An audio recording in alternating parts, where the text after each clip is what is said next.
Hi, everyone. Welcome to the webinar. We will be getting started here shortly. Thanks for your patience.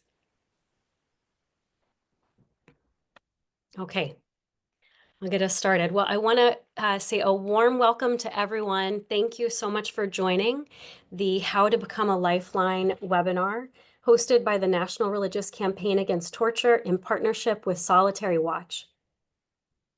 This webinar is the first in our quarterly how-to training series that NRCAT is offering for faith advocates this year.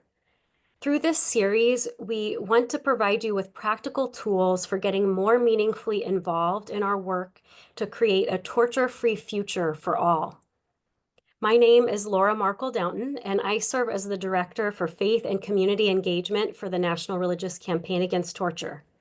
We are an interfaith membership organization that mobilizes people of faith to end torture in U.S. policy, practice, and culture. We work through grassroots organizing, public education, and state and national policy advocacy. Today, you will learn about the Lifelines to Solitary National Pen Pal program developed by Solitary Watch. You will hear firsthand the power of bringing this spark of human connection to those enduring the torture of solitary confinement. Solitary confinement is the act of physically and socially isolating individuals in closed cells for up to 24 hours per day. Neurologists contend that social contact is a human need, as necessary as water, food, and shelter. And yet, according to a 2023 report published by Solitary Watch and the Unlock the Box campaign, at least 122,000 people are in solitary confinement on any given day in U.S. prisons and jails. Some remain in solitary for months, years, and even decades. According to the United Nations, the U.S. holds far more individuals in solitary than other countries for longer periods and with fewer protections. In an age of electronic communications, letters remain the main way to penetrate the hidden world of solitary confinement. In this webinar, you will hear from presenters with firsthand experience about the profound impact of sending and receiving mail with those who are incarcerated in solitary. This communication has the potential to transform the lives not only of individuals in solitary, but of those on the outside who bear witness to their resilience and humanity. So it is my privilege to introduce you to our speakers today, Johnny Perez, Marlies Talay, and Reverend Wilma Reichard. Johnny Perez is the director of the National Religious Campaign Against Torture's U.S. Prisons Program. Johnny champions an end to solitary confinement and equips faith communities and affected individuals to engage in education and legislative changes nationwide. He represents NRCAT in several collaborative efforts with other organizations, including the Unlock the Box campaign and the Federal Anti-Solitary Task Force, or FAST. Johnny is dedicated to mitigating the profound effects of incarceration on individuals and society, and his insights are drawn from lessons learned during 13 years of incarceration.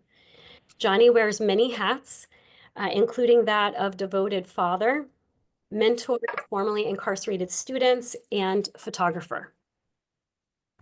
Marlies Talay is the founder and project coordinator of Lifelines to Solitary at Solitary Watch, the National Pen Pal project that is featured in today's webinar. A longtime advocate for the abolition of solitary, she has over a decade of experience in nonprofit management, advocacy, and leading programs to support people impacted by the criminal legal system. In her spare time, she serves as a restorative justice practitioner and an editorial advisor for restorative justice scholars around the world.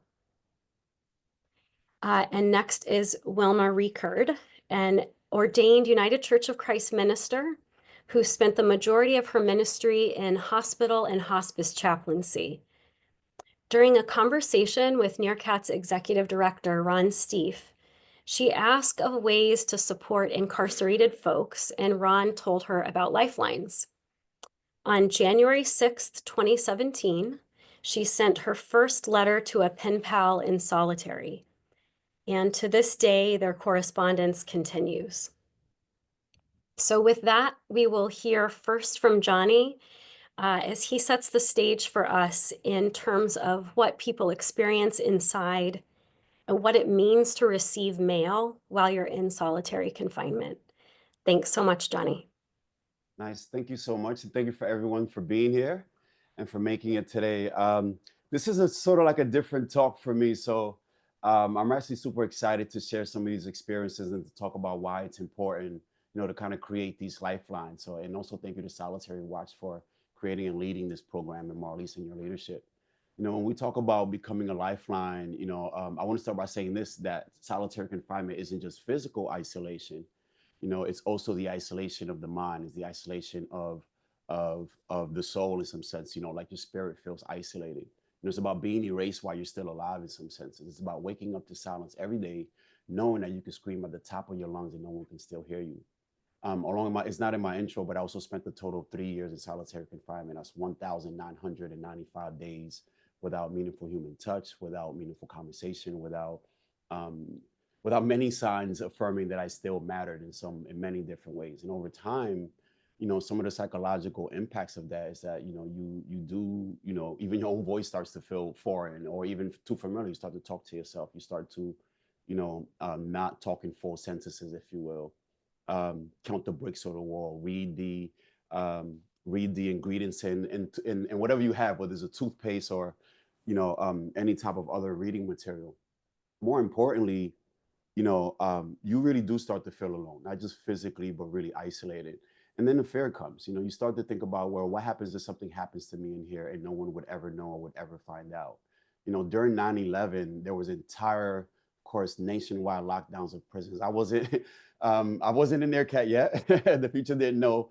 I didn't know what the future held for me at the time.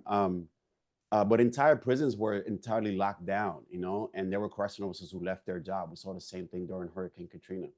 Even in recent years, we've seen, rampant abuse of folks mainly who don't have any connections to the outside. And prison by design is meant to isolate you from your community. Many of these prisons are in communities that people who are inside of these prisons know are not there, are not from there. Your visits are limited or non-existing altogether. You can be moved from one prison to another without even notice, which makes even person-in-person contact or visits, no matter how scarce they are, even more difficult. And kind of like your world shrinks into these four concrete walls. There's this slot on the door, and basically time just doesn't feel like it moves. Where Monday feels like Tuesday, Tuesday feels like Friday, and Friday feels like I don't know what today is. And then you get a letter. I was connected to my prison, to this pen pal program through the prison chaplain, and it took me a few months to actually being able to connect with someone. But I think about 6 months later, I totally forgot about it. And I get a letter from my first pen pal. I had two pen pals, and I did want to share something real quick before I pass it on. And my first pen pal, her name was Dolores, or is Dolores. Who unfortunately we will not be able to connect after I came home. I was released in 2013. I do want to share a picture here with folks. Kind of hard to see because of the graphics there, but and being incarcerated, you miss so much of the world. Even when you're not isolated, you're still in isolation. So I want to say that prisons by design are isolated, but solitary is the isolation of the most isolated environment. And you lose track of time. You don't have access to the news. You don't know exactly what's happening. You don't know how far technology has advanced. And for you, it may feel like a year, but for society, it moves a lot faster. And including 9/11, I had not seen exactly the magnitude of what that looked like. And I actually sent me a picture. This was back before they were still letting pictures of 9/11 inside of prisons. I'm not sure if they still allowed to do that. And then the conversation evolved and just kind of getting to know each other, et cetera. She was not judgmental, never asked me what I was incarcerated for, you know, um, asked me, things about my day, even though knew it was routine. She would send me brain teasers, like, hey, here are 5 questions you might want to think about. You might have some puzzles. We played chess virtually, and I try to dig up some letters. I do have a stack. Um, But playing chess virtually was also great. Like, here, take these moves. Of course, it would take us a few years to end the game. But that connection, that like connected to somebody that I've never shaken the hand of, is something that to this day, you know, I believe it just like really helped me survive a time where the horror environment is telling you that you're worthless. You know, not only that, but there's also, while something happens to Johnny, there's going to be questions about it, or et cetera. So, now deep into my career, I think there's like the pen pal conversation, but a letter, I think in today's day and age, is more of an act of resistance. We're told that we're not supposed to connect with these people. We're supposed to forget about them, turn our backs on them. So a letter through that context is an actual act of resistance. It disrupts this narrative that you are forgotten, you're disposable, that you're somehow invisible. It reminds you that someone does see you, and that then empowers you to continue going another day, especially when you have 1,995 days to do. Um, Lastly, I'll say prisons are dark, not because there are no lights, but because there are no cameras. But because there are no cameras, right? No one is watching, but that letter is a beam of light cutting through that darkness per se. This work we're talking about today, writing people in solitary, is not just a charity gesture, if you will. It's a radical act of solidarity. It's a lifeline in every sense of the word. And you never really fully understand the weight that your words carry, but I promise you that they may land in places that are really starving for connection in ways that we can't measure through our perspective. So thank you for that. Johnny, thank you so much. Thank you for sharing that. And it really drives home the power of the program that Marlies is here to share with us. And so with that, Marlies, I want to hand it to you, and look forward to hearing more about Lifelines and how each of us can connect to it. Great. Thank you so much. You guys can hear me? All right, cool. I'm going to share my screen with a few slides, mostly just as a way to sort of guide the overview of what I have to share. So just give me a second, because it's always a tense moment when you're, about to do this. Okay, perfect. Can you guys see this? Awesome. Okay, great. So again, my name is Marlies Talay. I am so honored to be here, especially among my incredible panelists. I've known Johnny and Wilma for a long time, and Laura too. And this is just an incredible community.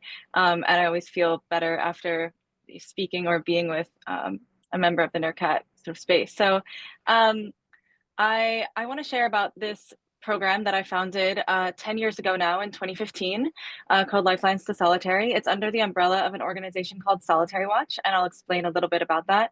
But first, I wanted to share a little bit about how I got involved in this space in working to end solitary confinement, but also to connect with people living inside solitary confinement. And one thing I will say is that I think prison conditions work, working to make prisons a better place is sometimes an uncomfortable space, but there are so many people who are living and suffering and being tortured inside prisons. And I think it's really, really important that we talk about that too, whenever we talk about dismantling or changing our criminal legal system. So I first got involved in solitary confinement activism through a New York-based campaign called HALT, the Humane Alternatives to Long-Term Solitary Confinement Act campaign. This was a campaign to pass legislation in New York State ending long-term solitary confinement. And I got involved in that campaign when I was 23. I'm a lifelong New Yorker, born and raised many generations back.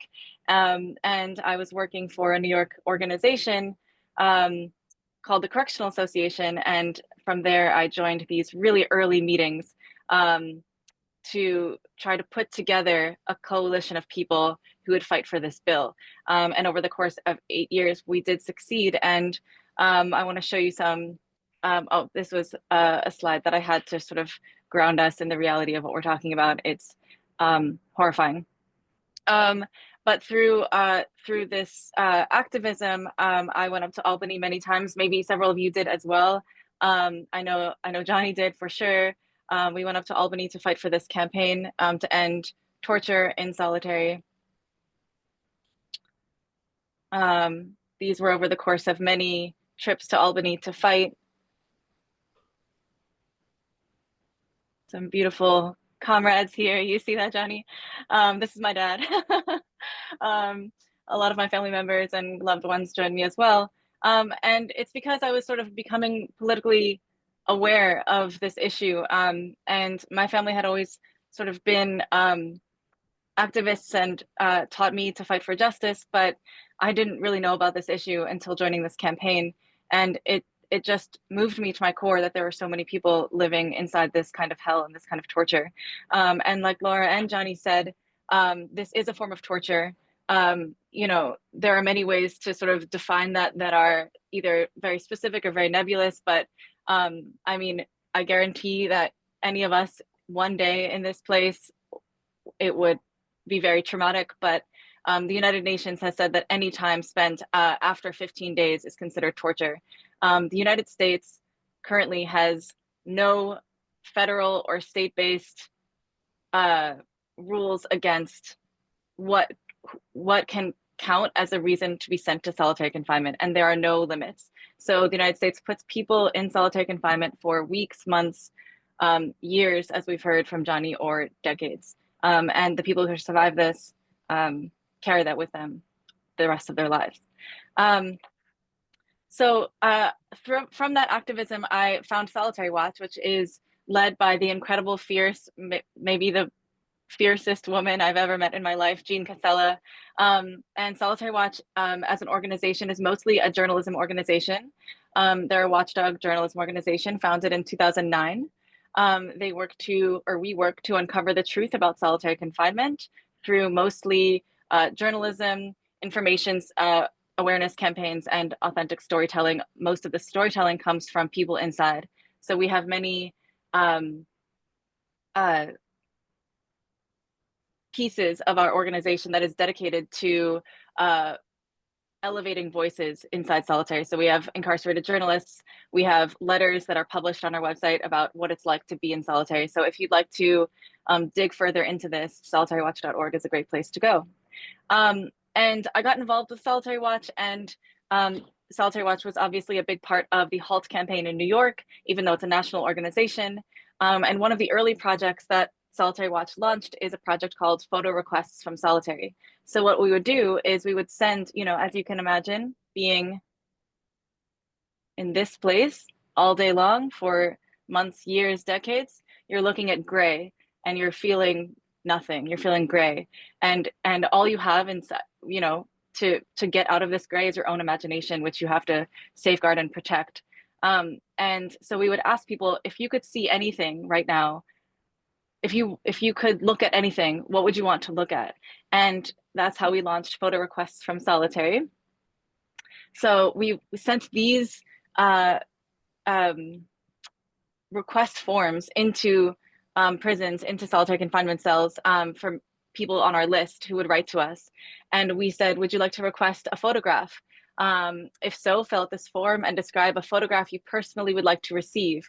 And a volunteer would make a photograph based on your description. And we said that you may request a photograph of anything. And that meant, you know, sometimes these images would not be possible to really create with just a camera in the real world. We would have graphic designers and artists also help us create this image. So some people would say, my grandson on a rainbow over the ocean, you know, and some people would say something more grounded in, you know, reality, which is, you know, my childhood home, upstate New York, here's the address. And people would go and make those requests happen. So I just wanted to share a couple of these to sort of also help us understand what it's like to really be in the mindset of people living inside. So this man says, a winter night scene with a full moon shining off the snow, in trees in the background, and a pack of gray wolves standing just outside the trees in the snow, and their pack leader, an all-white wolf on a plateau howling at the full moon. To me, wolves represent freedom, and so does the wilderness. And he said, I just want the photograph to represent freedom. This actually became my favorite photograph that we made. It's actually the background on my phone and has been for maybe 8 years. And this is what this artist designed for this man. And so what we did was we took all these photographs and we would send them in to prisons because most prisons do allow photographs. There are many regulations, but we would send them in and have those photographs provide a measure of comfort to those inside. And they also became a really powerful public education tool. We would sort of do this side-by-side thing that I'm doing with you right now, and people would be able to see, wow, this is someone who really wrote these words. This person is suffering. This person is a human being, and it would be so powerful. I mean, it's one thing to talk about 122,000 people, which is just mind-boggling. It's hard to understand or fathom, but when you see the sort of individual impact of this, I think, at least for me, it's very powerful. So I want to share a couple of more. So this man said, I would like to see a man getting released from prison with $40 in his pocket, with no family and no support after doing so many years in prison, confused with himself and don't know which road to choose to survive out there in the world. Now, it ain't easy with $40 in your pocket and going to shelter with more drugs in a shelter than there are in the streets. So in other words, there are many roads in front of you to choose from, whether they're good or bad. For example, this is the roads that are presented to you when you leave prison: lonely, confused, no money, no hope. It's a big thing for a human being getting released out of prison, especially from the SHU. And the SHU is one of the names for solitary, special housing unit. Positive, negative, death, or back to prison. This is what someone wrote, and this was the photograph that someone created out of this description. And you can see the money in his hand. And finally, I'll do one more. I would like to have a painting of the outdoors, maybe a wooded scene with maybe a doe and twin fawns. Anything would be appreciated. I've been locked away since 1983.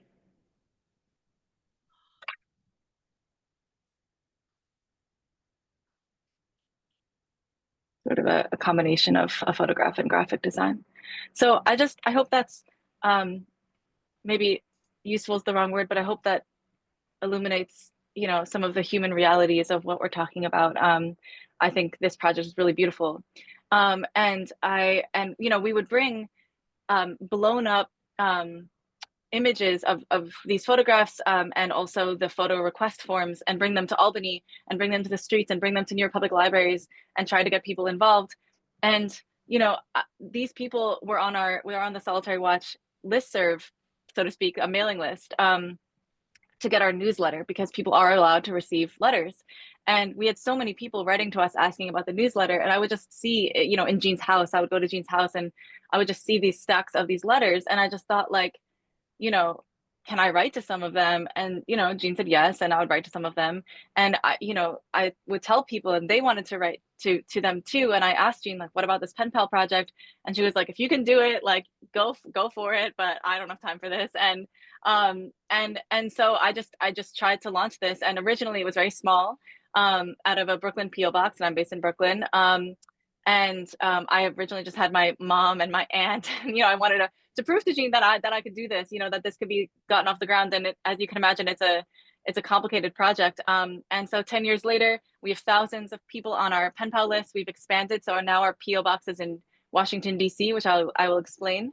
But yeah, so let me just now talk about the project. And I will say right now, we are doing great on time. If there are any questions, you can see that the chat box is disabled for webinar attendees, but there is a question and answer function. So if you have questions, please feel free to just put them in the chat, and either Laura will monitor these and we can talk about them before I finish speaking or at the end of the webinar.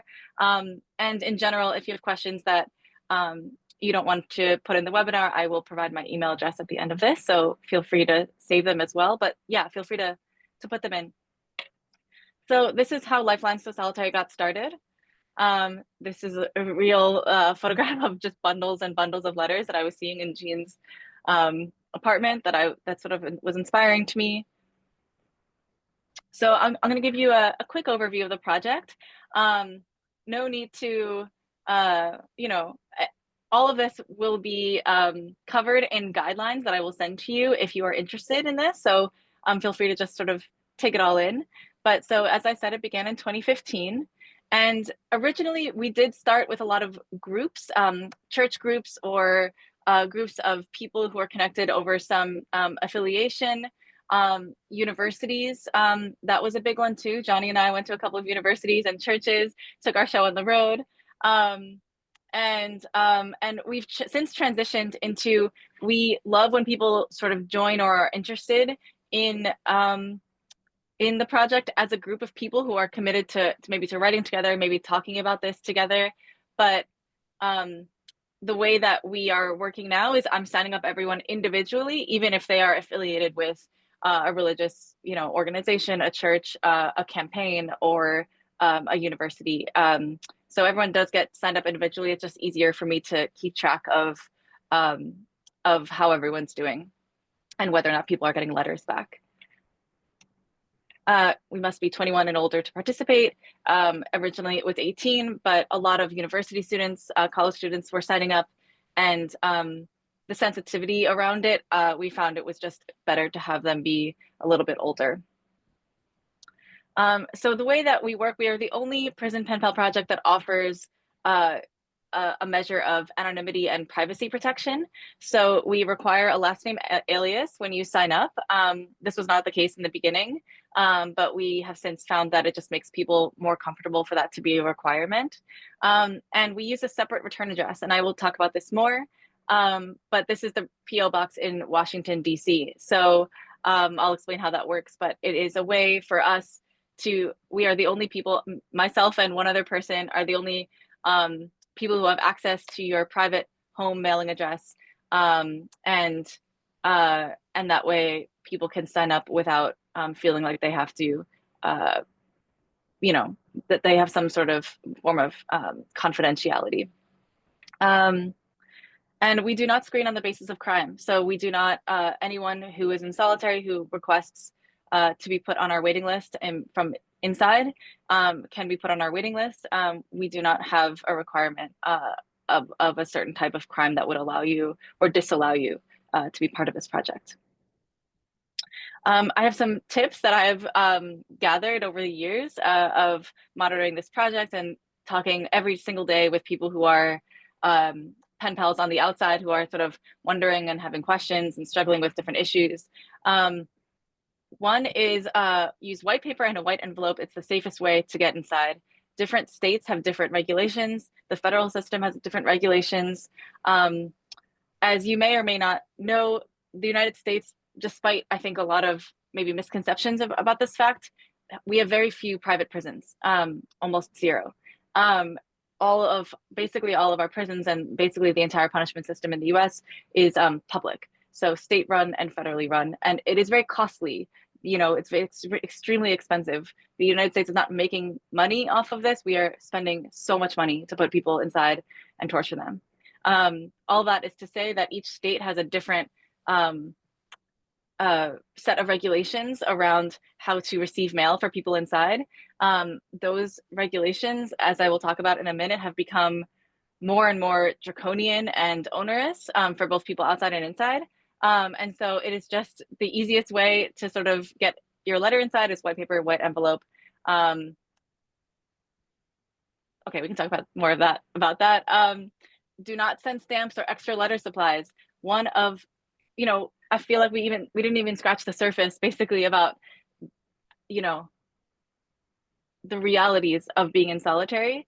And it, as I sort of said quickly, but I think I want to emphasize, there are no rules about what counts as an offense to be sent to solitary. You can be sent to solitary for anything. You can be sent to solitary for having too many stamps. You can be sent to solitary for, which would be counted as contraband. You can be sent to solitary for looking at a CO the wrong way. You can be sent to solitary. Most people are sent to solitary for non-violent offenses in the US across state lines.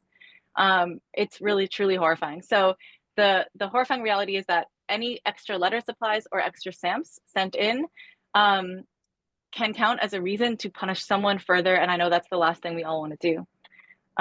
This is also very difficult because if they don't have stamps, they can't write you back. There's really not a whole lot around that. And this is part of why this project is a hard one.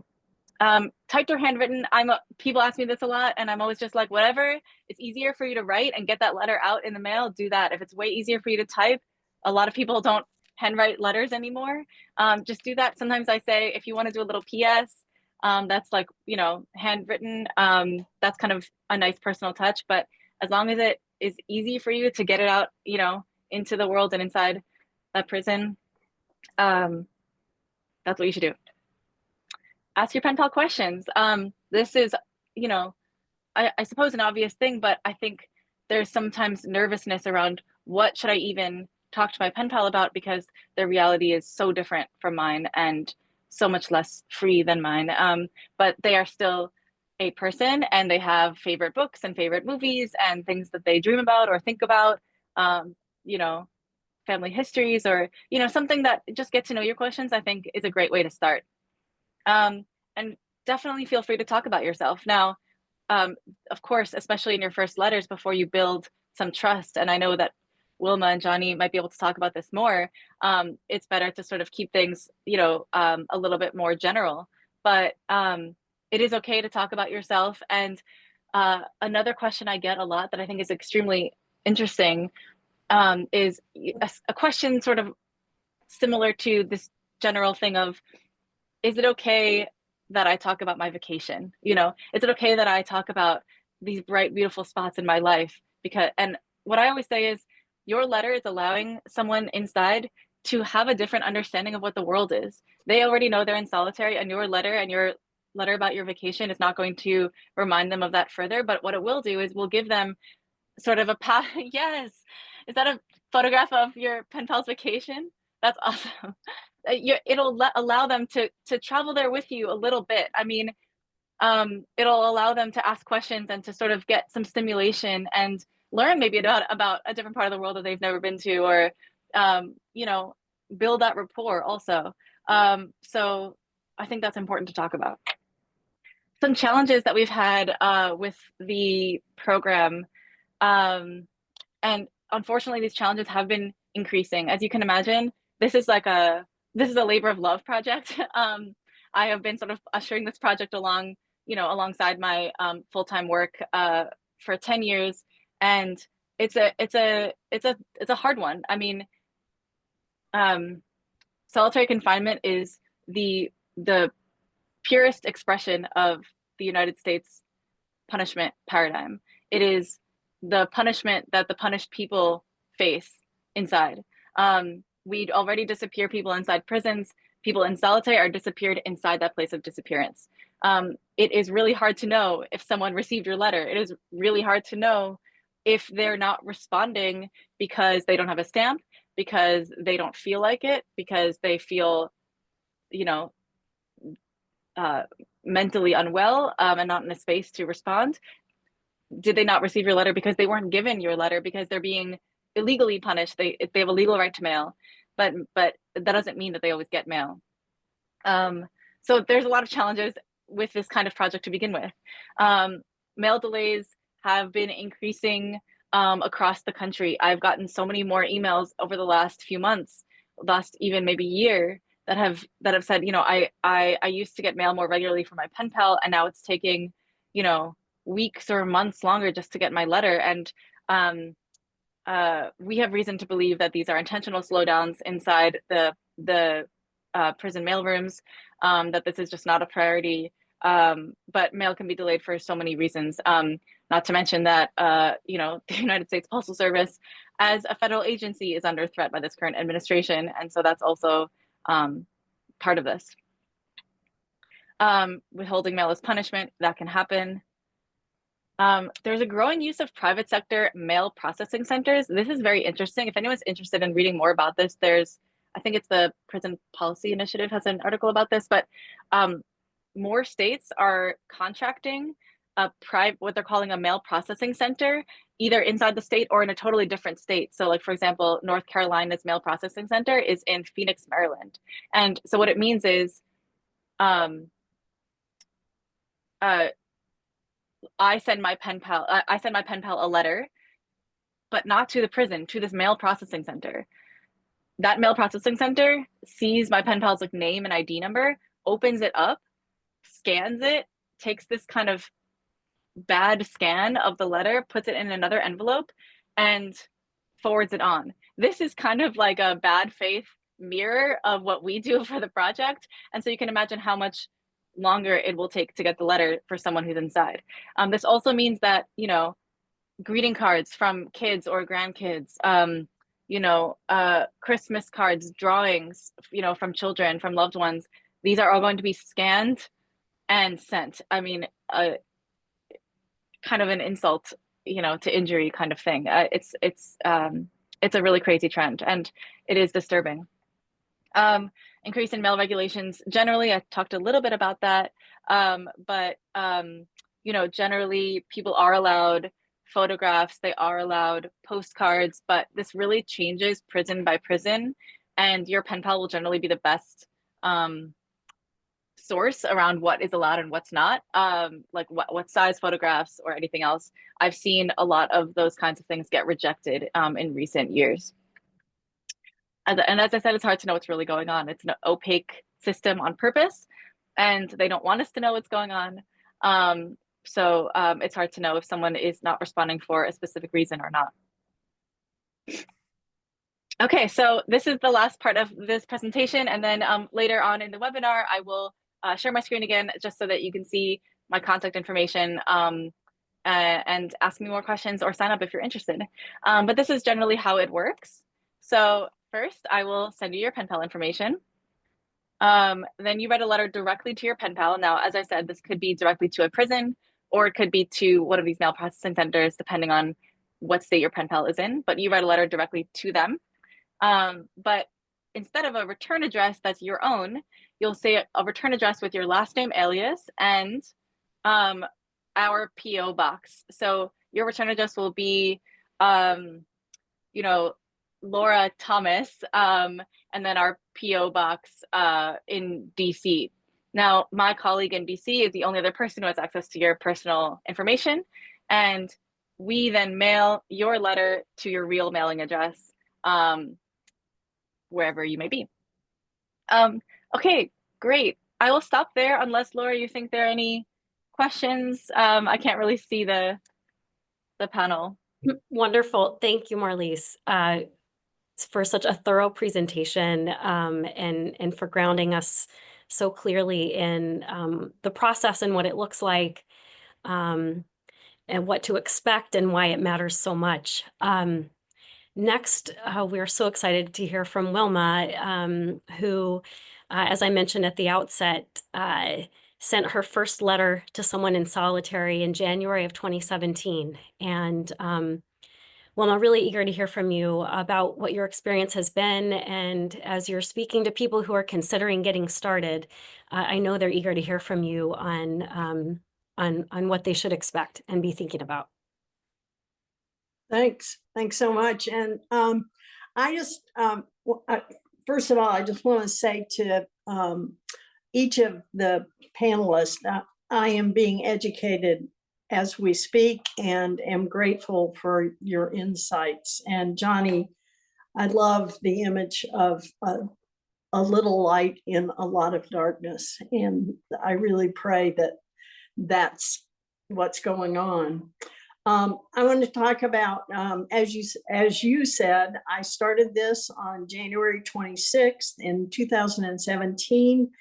And I'm just going to give you some of the highlights of the correspondence I've shared with my pen pal. In July of 2018, he shared that his preferred name among friends and family is Charlie, not the name I had been using. And that felt like a real opening for me. In October of 2018, I sent him some money after he explained how you do that. Because again, my correspondence is filled with questions. I always give him an out to say, no, that question's not good. And so far, he's never said that. If anything, he's consistently said, please ask. So the same year that he shared that I could send him money, he said at age 22, he had been incarcerated and was now 31, and he had 10 more years to serve. He also wrote, you do time And that was the first time I really felt like I understood some of how he seemed psychologically so much more together than I could ever be. But that's one of the ways he does it. In March of 2019, after I sent him a photo of me, somehow he sent me a photo of himself, which is still on my refrigerator, and I tell him that periodically. In June of 2019, he told me that 10 days after his arrest at age 22, his son was born. In December of 2019, one of my dearest friends died, and I shared this with Charlie. In response to this, his letter in February was a beautiful card that he handmade and drew, and he included a beautiful note of sympathy. On February 21st, 2020, he sent me a copy of his high school diploma, because throughout our correspondence, I had encouraged him to continue to get a diploma and ask about his courses. And it was such an honor that he sent me the diploma. Throughout the pandemic, I was terrified for his safety and health. And in August of 2020, he shared that the prison was on complete lockdown due to COVID. Later in March, he got COVID. And in May of 2021, he finally received the vaccine for COVID, but was very ill again afterwards. In a letter in 2023, he included a heart that he made from folded paper that he had retrieved from chip bags. And I keep that in a special place where I pray. In October of 2024, he shared that he would be released in 2028. In November of 2024, he moved to another prison. This was his second transfer since we began writing. In each of these settings, I've tried to say, tell me what your day is like. And in each of these settings, I try and tell him what my days are like.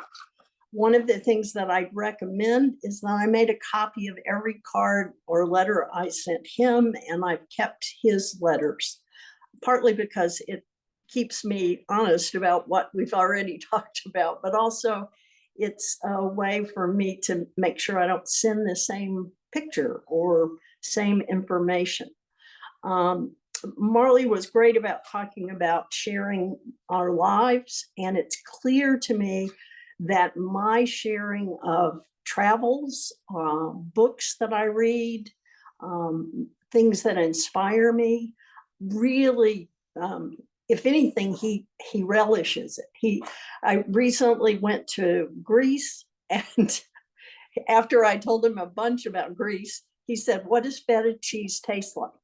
I mean, so again, it's very real, it's very concrete. I send him pictures regularly of places I've been, and he can't get over that in Iceland, the sand is black. He's fascinated by the color of the ocean. I mean, so I really do try and give him a view.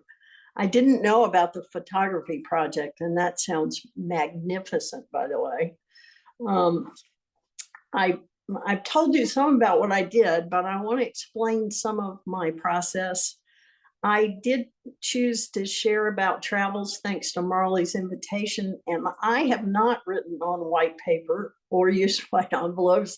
I make cards, and the cards, I've only had one rejected, and he's been in 3 different places. So those cards are very much visuals. And he loves talking to me about a picture of an antelope or a picture of a zebra or whatever it is I choose. I also decided later in our relationship to share sadness in my life. As I mentioned, the death of a dear friend and the news that several of my friends were dealing with cancer and my worries about him during the lockdown. I did this because I wanted to be real, but I also hope that he might feel more comfortable to share his own sadnesses or losses. I have often, as I said, asked him tons of questions about his experience, what his day-to-day life is like, what the food is like. if there are programs, if there are people he can talk to. And each and every time he tells me other ways that he is being restricted, but I also have a greater sense of what his life is like. One of the gifts of sending and receiving these letters and cards is that I have learned about his family as I have shared about my own. I have learned about his solitary confinement, and I've learned about the cellmates he had before and after that experience. Thank God Charlie is finally out of solitary confinement. He has books that he enjoys and those that he would like to have, and I send him regularly books on his birthday and at Christmas. And I ask him what books he wants.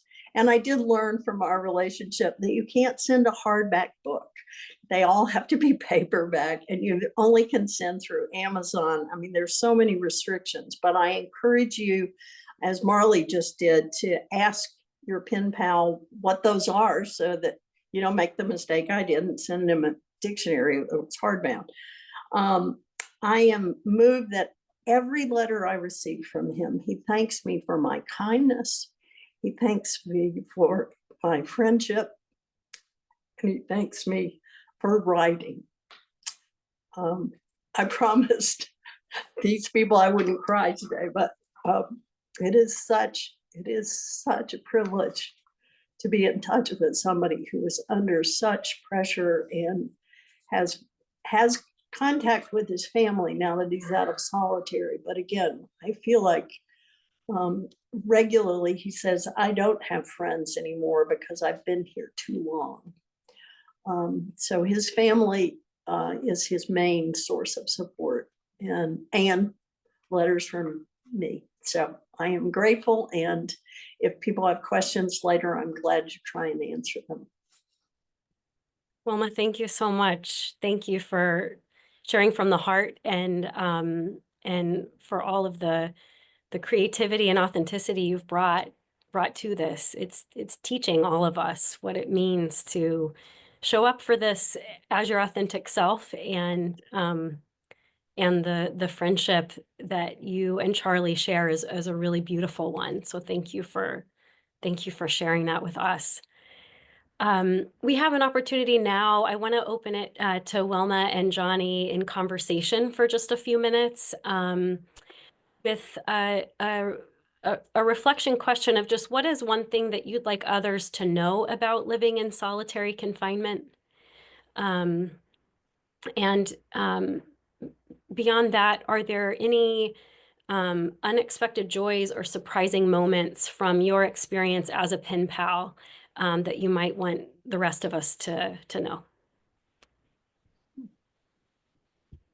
You want to go first, Johnny, or you want me to?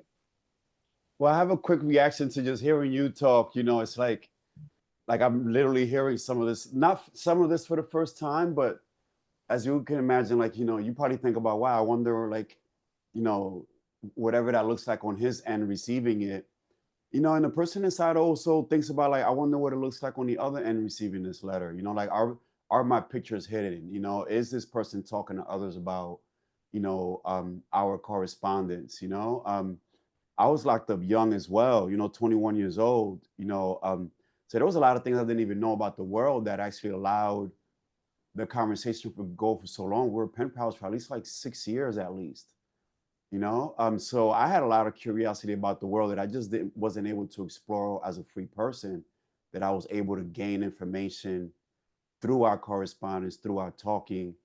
B, I would say that because of many different reasons, but prison is not a place where the level of trust that we normally give people in society that you can do inside, unfortunately, because it poses a ton of different risks. And it's just things you can't talk about to others inside, even your own bunkie or your cellmate. But there were things I was able to talk to my pen pal, you know, to Dolores. And also I'll share this other picture with you too, with, oh, where is it? With Gloria, who sent me a picture of her and her son as well, that I just couldn't trust with people who were inside. Here's Gloria as well. This is my second pen pal. This is her son. This is the first picture. She lives in Fairfield Hill, Pennsylvania. You know, and she, we see, you know, she's the dog owner. I mean, the puppies probably are way bigger now. This is 2007. Uh, I forgot where I was going with that. Yeah, so you start like discover the world and live vicariously through this person's experiences, even when you read them. And this is a place where, you know, I can read a book in a day because there's nothing else to do, etc. You know, and what I want people to answer this directly, what I want folks to know about solitary is that it doesn't, you know, it doesn't just like, you know, you know, it doesn't just isolate you out of like the circumstance. It like really literally isolates your entire life. And you're sent so many messages that many people who are there start to believe the messages. They start to believe that they're worthless. They start to believe that, you know, that they're like criminals. They start to believe that you're just your past, etc. And that's dangerous because some people start to say, well, well, if you think that I'm a monster, that I'm going to act like one. And we never really get like the deeper understanding about how the environment and how we treat people and the messages they give to themselves. So like, you know, yeah, this is just like bringing me down memory lane, etc. So yeah, Wilma, you can go ahead and react to that question. Thanks. Thank you. I guess one of the things that really has struck me, and I mentioned how his mentioning kindness and appreciation and friendship is part of it, but a big thing for him in his communication with me has been to say how non-judgmental I am.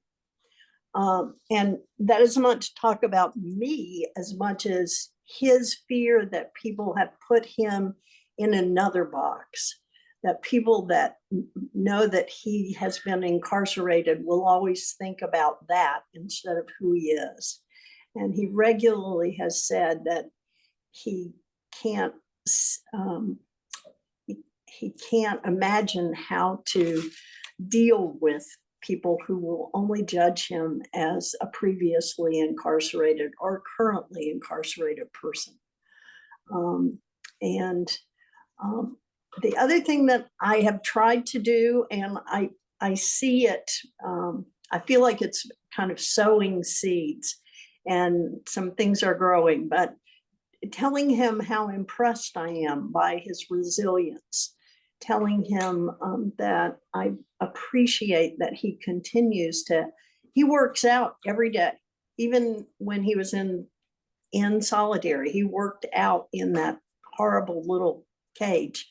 And to encourage him to keep doing that and to tell him how amazed I am at his discipline. And those things have seemed to be really helpful too.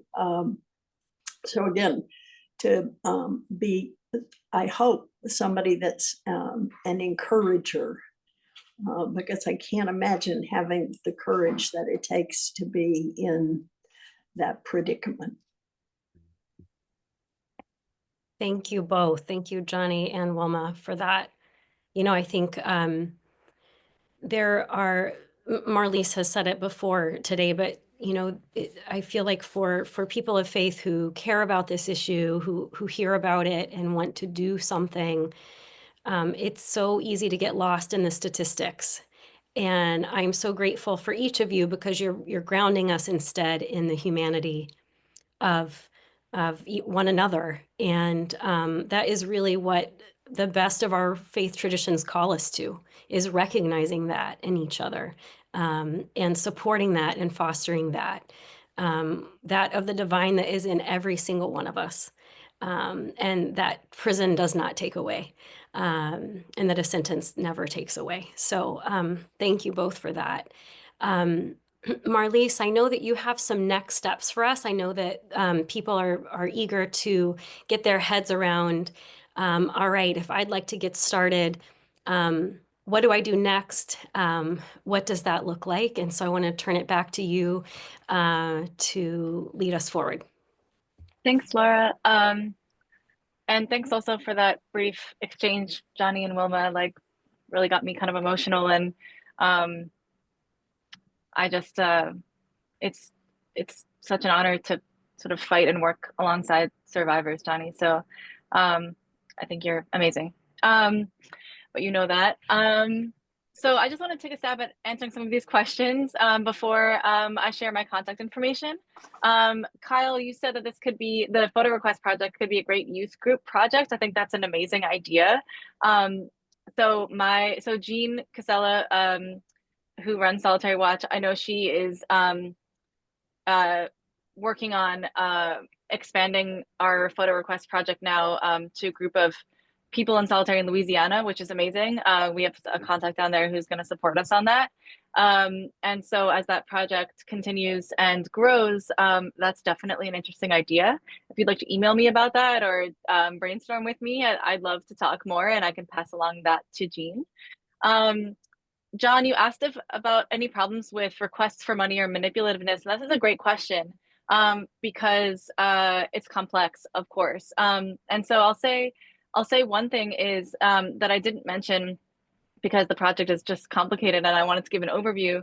But most, if not all, of the people on our pen pal list, they have been in touch with Solitary Watch in other ways. And we send them a mail copy of guidelines for them. So anyone who's interested on the outside in becoming a pen pal, you will receive guidelines from me, but we also send guidelines inside.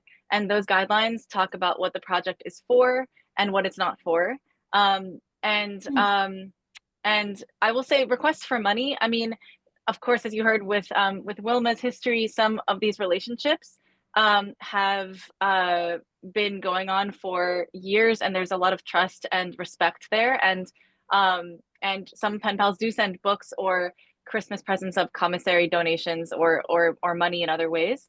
So that is allowed, but it's usually not recommended by us. But of course, as these relationships take on a life of their own, it's not disallowed. So that does happen. But of course, in the beginning, or like that's not ever it's not ever something that is expected. And in the beginning, if there is a request for money, usually it is like, would you donate $10 so I can buy deodorant, that kind of thing. And that we can say this is not the purpose of Solitary Watch. So that those sort of those things are talked about more in the guidelines, but a request for money is not necessarily something that, as you can imagine, when you have nothing, is something that is, something that would be ill-advised. Manipulativeness, I mean, it's a great question. And of course, there are things that happen and we can tell someone that they're not allowed to be a pen pal anymore. This is mostly around persistent requests for sort of romantic or sexual communication. And in our guidelines to people inside, we tell them this is not for a romantic relationship. And I have, zero issue with someone desiring that. This is we are all human beings and we want love and excitement and romance in our lives, especially with people who are completely deprived of any human contact. You can imagine this desire, but we tell them this is not, part of this project or part of the scope of this project. And if they want to keep writing, this cannot be part of it. And if there are persistent violations of those boundaries, then, we can say, we will still keep you on our mailing list for like our newsletter, but you're not allowed to be a pen pal anymore. So we have drawn those boundaries before, but it's not usually a big issue. Marlies, yeah. I want to jump in there real quick just to give some insight. I just want to remind people that prison is a place, we have poverty in society. We have extreme poverty inside of these prisons, extreme depravity, extreme dehumanization. Yeah. So it's not surprising that you would get a request from somebody who is literally in a real bad situation, but don't want to mistake that request as a sign of manipulation or as a sign of trying to get something out of me. What I found helpful in my experience and the best relationships I've had is when expectations just clarified from the beginning. It's sort of like how we do in society, right? If I'm meeting you, there's kind of like a clear expectation or we set boundaries around how we meet each other. So it's completely fine and okay to say, hey, I'm here to write you to build a connection, but I'm not necessarily in a position to send you money or any other requests. And if you're open to talking, then we can take it from there. It kind of like sets a respectful tone about what it is, etc. I pen palled for years at a time and never did we have a romantic conversation. I think she talked a little bit about her past relationships, but I kind of gave like a guy's perspective, if you will. And I'll say, especially with Dolores, I think in almost 7 years, the only thing that like I got was a subscription to GQ magazine, which was $12, and it was like 12 magazines, and I felt like it was an amazing gift that kept on going for the whole year. So you just want to like really ground it, and like when we're, talking to people who have nothing, the likelihood of something happening, but to not mistake that behavior as a sign for manipulation. And to talk Marlie's points, I think that, when you set those clear boundaries and those boundaries continue to get violated, if you will, we do the same thing we do in society. Hey, I have to distance myself because I said that I'm not here for that. So I would just challenge us to in some ways don't think is much different in how we meet people in society, but knowing and understanding all of these other layers, that puts people in these positions that does impact the conversation a little bit. So thanks. Thanks, Johnny. That's so helpful and feel free to keep jumping in, because I think that's extremely helpful to emphasize that we are writing to people who are, when we talk about manipulation, and I really think it's a great question, because I value the opportunity to address this. But when we talk about manipulation, we're talking about people who are in some sort of level of power, and we are talking about people who are stripped of every kind of power, and so an attempt to connect with someone in any way, with in that level of powerlessness, there's always so many dynamics operating that we can sort of talk about. And when we also talk about safety or trust building, that's important to take into account as well.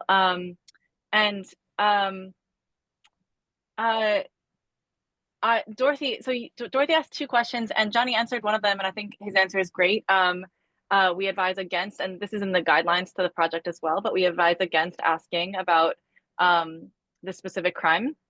Of course, sometimes it's revealed by the person incarcerated, but this is a lifeline to someone whose humanity has been totally taken away, and so it's important to sort of talk to them as a person that's more than a rap sheet, as Johnny said. And Dorothy also asked about encountering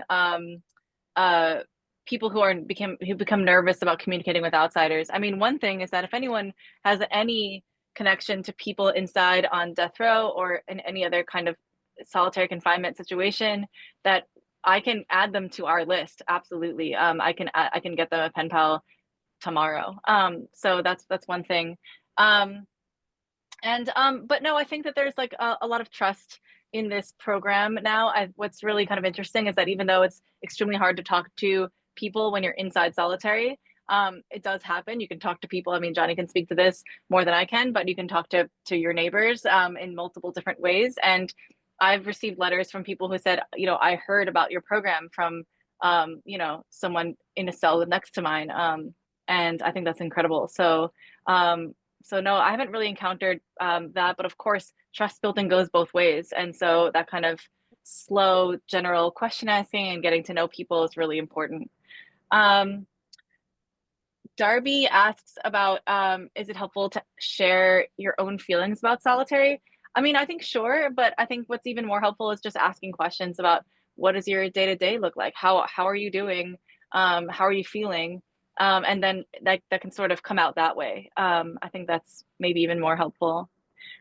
Yes, we do serve women in solitary, Ray. And Andrew, sorry, I'll get to you in a second. That was just a quick question. But there are many, many, many more men incarcerated in solitary than women.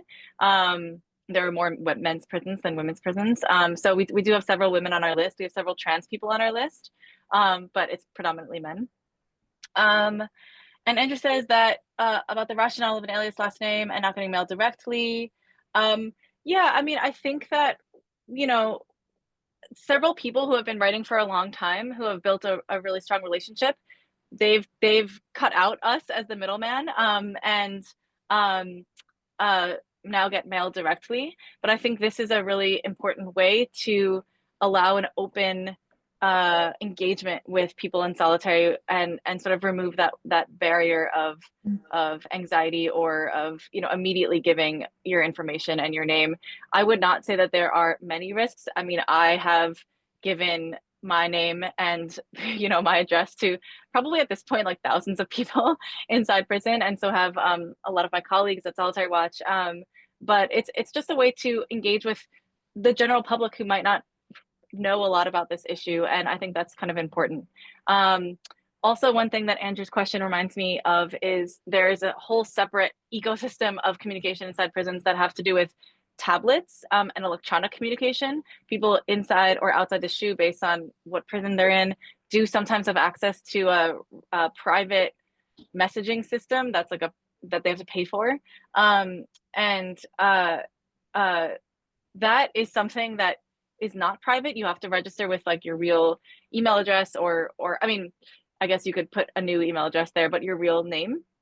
And we don't disallow that, but we can't advise against it either way, because we can't guarantee any kind of security or anonymity privacy protection there. So that is something that, again, people, if they've been talking for a long time and they're sick of these mail delays, they can take advantage of that if their pen pal asks about it. But otherwise, we just recommend writing letters. Okay, great. I think I answered all the questions. I'm just going to share my screen one more time. Now, I know that Laura will provide this information, but if you'd like it quicker, if you're dying to email me, here is my full name and my email address again. And you can also just ask further questions. You don't have to email me if you're not sure. I mean, if you're not sure, feel free to still email me and think about it. What I will do after you email me and express interest, and you can sort of identify that you've been part of this webinar, I will send you our guidelines, and then you can take a little bit of time to read them through and think about if this is something that you'd like to do. Again, you're under no obligation to sign up. We would love you to sign up, but we don't want you to sign up if you're not sure about trying this. So I'm here for any conversations you want to have about it. So after you read the guidelines and then email me back a second time, then I will register you and sign you up with a pen pal, and ask you for your mailing address and your last name alias. So that's sort of how it'll go. I'll leave this up for a minute or two if people want to take it down. Again, I know Laura will send it out, so. Wonderful. Thank you, Marlies. And yes, I'm going to give a moment for folks to make note of Marlies' contact info there. And hope folks feel very clear of what their next step is in following up with Marlies to let her know that you've been with us on the webinar today. Take a look at the guidelines she sends, and then, when you feel ready to get started. I am going to be giving the final word to Johnny, but before I do, I did want to share with folks that I mentioned at the beginning that this webinar actually kicks off a series of quarterly webinars that NRCAT is hosting for faith advocates this year to more meaningfully engage in work with us. And so I wanted to go ahead and ask you to save the date for the next training. Will be on Wednesday, June 18th. June is Torture Awareness Month. And as a part of that webinar, How to Shine Your Light, we will be hearing from three powerful colleagues from Wisconsin, from the Wisdom campaign there, who have been hosting monthly vigils on the 23rd of each month to remember those in solitary confinement. And they offer a really powerful model for something that we hope that your faith community might begin doing wherever it is that you are, and drawing attention and remembering those who are inside and enduring the torture of solitary until we can bring it to an end. So again, we hope you'll join us on June 18th. You'll be hearing more from NRCAT in terms of registration, and I will put a sign up in the chat before we leave today. But with that, I want to turn it over to Johnny. I want to say a big thanks to you, Marlies, for your leadership, for your vision in bringing this program to life. And Reverend Wilma, for your creativity and heart and ministry that you've shared with us is just a beautiful thing. So thank you. Thank you to Charlie, wherever you are. We're grateful for you as well. And thank you to all of you for being here and being a part of it. So with that, Johnny, I want to turn it to you for your final thoughts. Thank you for that. And echoing thanks to each and every one of you, and especially to everyone who's here, not just for showing up, but also for staying, for choosing to care, to witness, to walk in faith alongside those in us that our society tries to forget. And as people of faith, we're called on to see the image of God in every single person, even those behind bars, even those in solitary, especially those in solitary. And this work isn't easy. It demands justice, humility, compassion, but it is sacred. It is the kind of work that aligns our hearts with God's justice, justice that restores, not just, of course, destroys. If you remember one thing today, let it be that every person in solitary confinement is still a human being, a child of God, if you will. They still dream, they still hurt, they still long to be seen and loved. And yes, they still hope that anyone will remember them. Some might say, well, Johnny, it's just a letter, but I tell you, I've been on the other side of that envelope, and it's not just a letter. It's a prayer in paper form, if you will. It's hope with a stamp on it. It's a sacred act of solidarity that says, yes, you are not alone. You are not forgotten. You are still worthy of love.